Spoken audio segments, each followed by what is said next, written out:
Така да и од денеска јас ќе морам, како другите што веќе не постојат во Конфедерацијата и независниот синдикат на шумската полиција. Завршена приказка. Независниот синдикат на шумската полиција не е веќе дел од КСО. Вината за тоа ја префрлаат врз Министерството за земјоделство, за кој велат дека се причината за исклучувањето на синдикатот на шумската полиција од Конфедерацијата. Не знаеме како излезе. Начинот на неговото излегување е нетранспарентно, незаконито и ние не може го водиме во рамките на Конфедерацијата.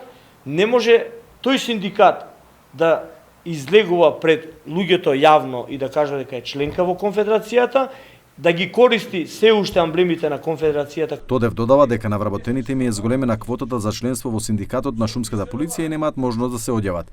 Според него, членовите на овој синдикат не се задоволни од новото раководство и се држат како заложници. И службеникот од шумската полиција Ферди Алију изјави дека доставиле барање за одјава од синдикатот, но досега не добиле одговор.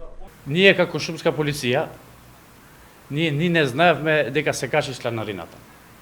Зашто ова се прави вака, а зборат бандити ова она. Потхитно треба да се зема мерки министерот за ова работа и за сите компетенциите од шумска полиција. Али побара од Министерството за земјоделство итно да преземат мерки за ова прашање и шумската полиција да се врати во КСО. Испративме прашање до министрот, но одговор не добивме.